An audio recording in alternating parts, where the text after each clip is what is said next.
Assalamualaikum warahmatullahi wabarakatuh. Aku Putri Febrilin Kusuma dari kelas 11 2 ingin mengajak kalian semua untuk datang ke museum-museum bersejarah di DKI Jakarta nih guys. Yang pertama itu ada Museum Kebangkitan Nasional. Nah, museum ini tuh didirikan pada 20 Mei 1974 bertepatan dengan peringatan Hari Kebangkitan Nasional. Tanggal ini dipilih karena punya makna sejarah. 20 Mei 1908 adalah hari berdirinya Budi Utomo, organisasi pertama yang menandai lahirnya semangat nasionalisme Indonesia.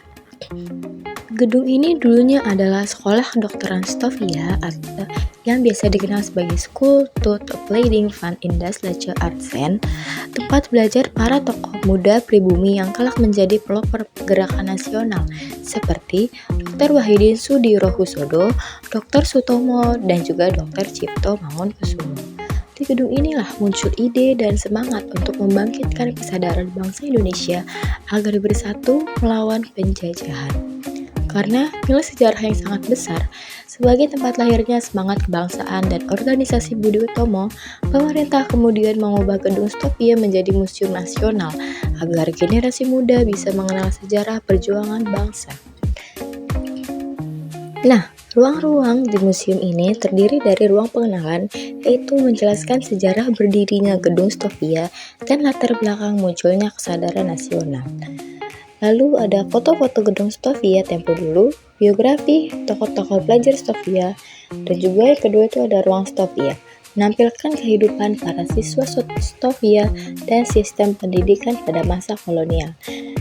Terdiri dari replika ruang kelas dan asrama siswa, peralatan kedokteran zaman Belanda, buku pelajaran, meja belajar, dan juga seragam pelajar Stovia. Lalu ada ruang pergerakan nasional, menceritakan lahirnya organisasi-organisasi kebangsaan awal yang menumbuhkan semangat persatuan. Lalu ada koleksi tentang Budi Utomo pada tahun 1908, organisasi pelajar Stovia yang menjadi tonggak kebangkitan nasional, informasi tentang organisasi lain seperti Sarekat Islam, Indonesia Patij, Penghimpunan Indonesia, dan lainnya. Lalu juga ada foto poster serta dokumen perjuangan. Nah, yang keempat ada ruang kebangkitan nasional, menampilkan perkembangan ide dan aksi menuju kemerdekaan Indonesia. Dan juga ada kronologi perjuangan bangsa dari 1908 hingga proklamasi 1945, diorama rapat-rapat penting dan peristiwa kebangkitan nasional, serta lukisan dan kutipan tokoh-tokoh pergerakan. Lalu yang terakhir ada ruang tokoh, berisi profil dan peninggalan tokoh-tokoh perintis kebangkitan nasional seperti Dr. Wahidin Sudirohusodo, Dr. Sutomo, R. Soeraji Tirtonegoro, Ki Hajar Dewantara, dan tokoh-tokoh pelajar Stovia lainnya. Lalu ada koleksi tambahan seperti arsip, foto, surat kabar, dan benda-benda peninggalan masa kolonial, diorama perjuangan, dan rekonstruksi kegiatan organisasi Budi Utomo. Singkatnya, museum ini mengandung dan menyimpan banyak sekali perlengkapan sekolah kedokteran pada masa Belanda yang disimpan rapi dan juga baik. Nah, terlihat bahwa banyak sekali alat-alat yang sangat asing di mata kita, tetapi alat-alat tersebut sangat berguna di masa lampau.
Yang kedua ada Museum Sumpah Pemuda. Museum Sumpah Pemuda ini adalah museum yang terletak di Jalan Keramat Raya nomor 106 Jakarta Pusat. Museum ini berada di gedung bersejarah yang dahulu dikenal sebagai Gedung Keramat 106. Tempat para pemuda dari berbagai daerah berkumpul dan akhirnya mengikrarkan Sumpah Pemuda pada 28 Oktober 1928. Nah, ini diketahui sebagai tonggak penting dalam sejarah perjuangan bangsa Indonesia. Yang pertama itu ada ruang pengenalan, menjelaskan latar belakang sejarah Gedung Keramat 106 dan peranannya sebagai tempat lahirnya Sumpah Pemuda. Terdiri atas foto-foto bangunan tempo dulu, denah lokasi, dan sejarah penggunaan gedung. Lalu yang kedua itu ada ruang organisasi kepemudaan, menampilkan berbagai organisasi pemuda yang muncul sebelum Sumpah Pemuda. Koleksi dan informasinya itu tentang Jong Java, Jong Sumatera Nembon, Jong Ambon, Jong Bataksbon, Jong Celebes, Pemuda Indonesia, dan organisasi daerah lainnya. Juga terdiri dari seragam, bendera, dan lambang organisasi yang disimpan dengan baik dan rapi. Lalu yang ketiga itu ada ruang Kongres Pemuda 1 dan 2, menceritakan jalannya dua kongres penting, yaitu Kongres Pemuda 1 pada 1926 di Jakarta, Kongres Pemuda 2 pada 1928 yang menghasilkan Ikrar Sumpah Pemuda. Nah, mempunyai koleksi seperti ruang replika kongres, foto-foto peserta kongres, dokumen asli dan naskah teks Sumpah Pemuda, diorama suasana saat ikrar dibacakan. Lalu yang keempat itu ada ruang lagu Indonesia Raya, menampilkan sejarah lahirnya lagu kebangsaan Indonesia, kisah warga Rudolf Supratman atau W.R. Supratman, biola asli yang digunakan untuk memainkan lagu Indonesia Raya pertama kalinya, dan juga rekaman lagu dan teks aslinya. Lalu yang kelima itu ada ruang perjuangan dan persatuan, menunjukkan dampak Sumpah Pemuda terhadap pergerakan nasional menuju kemerdekaan. Poster arsip dan foto tokoh-tokoh muda Indonesia, diorama semangat persatuan, dan juga seperti surat kabar dan majalah perjuangan pemuda. Kita sudah sampai di museum terakhir, yaitu Museum Rumusan Naskah Proklamasi yang sering disebut juga Museum Proklamasi. Museum Proklamasi adalah museum sejarah nasional yang berlokasi di Jalan Imam Bonjol nomor 1 Jakarta Pusat. Museum ini menempati gedung bekas kediaman Laksamana Tadashi Maeda, tempat penting dalam proses perumusan naskah proklamasi kemerdekaan Indonesia pada 16-17 Agustus 1945.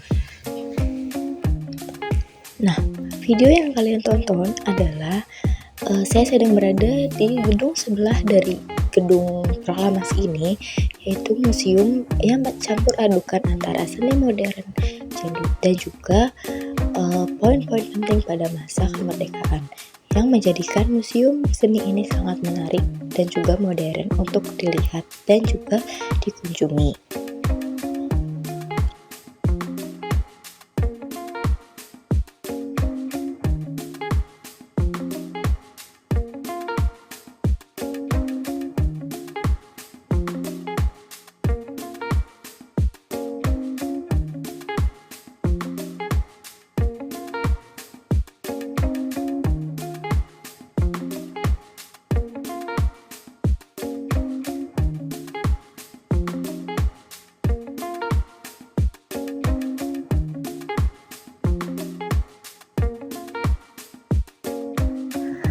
Saat ini saya sedang berada di tempat rumah kediaman atau bekas kediaman Laksamana Tadashi Maeda. Nah, gedung ini tuh berisi penjelasan dan latar belakang peristiwa proklamasi, berisi informasi tentang peran Laksamana Maeda yang memberikan rumahnya sebagai tempat aman untuk perumusan proklamasi. Dan juga ada foto-foto gedung tempo dulu, peta, dan kronologi singkat menjelang kemerdekaan. Lalu yang kedua itu ada ruang perundingan, menggambarkan proses awal perumusan naskah proklamasi.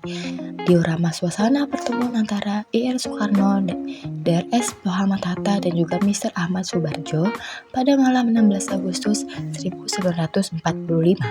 Meja dan kursi asli tempat mereka berunding Foto serta dokumen catatan tangan naskah proklamasi juga ada di tempat tersebut. Lalu yang ketiga itu ada ruang pengetikan naskah proklamasi. Menampilkan proses pengetikan naskah proklamasi oleh Sayuti Melik, mesin tik asli yang digunakan, replika naskah tulisan tangan Soekarno dan hasil ketikan Sayuti Melik. Dan juga ada diorama proses pengetikan dan penyuntingan teks. Lalu yang keempat itu ada ruang penanda tanganan, menunjukkan momen penting ketika Soekarno dan Hatta menandatangani naskah proklamasi atas nama bangsa Indonesia. Meja dan kursi tempat penandatanganan, replika pen yang digunakan, serta foto dan lukisan suasana bersejarah tersebut. Nah, yang kelima itu ada ruang pembacaan proklamasi, menampilkan suasana pagi hari 17 Agustus 1945 di Rumah Soekarno, Jalan Kebangsaan Timur nomor 56. Juga ada diorama suasana pembacaan teks proklamasi, bendera merah putih yang dikibarkan pertama kali, serta foto tokoh-tokoh yang hadir pada peristiwa tersebut.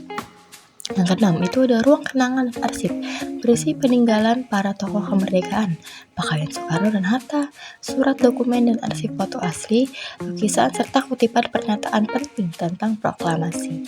Nah, makna museum perumusan naskah proklamasi ini tuh menjadi simbol lahirnya kemerdekaan Indonesia dan mengingatkan kita pada perjuangan diplomasi serta kerjasama para tokoh bangsa dalam menyusun teks yang menjadi dasar berdirinya Republik Indonesia. Berikut adalah penjelasan saya atas 3 museum yang saya kunjungi dan juga apa yang saya tangkap dari museum-museum tersebut. Terima kasih bagi yang sudah menonton sampai habis. Mohon maaf bila ada salah perkataan atau salah saat saya mengucap. Mohon maaf. Wassalamualaikum warahmatullahi wabarakatuh.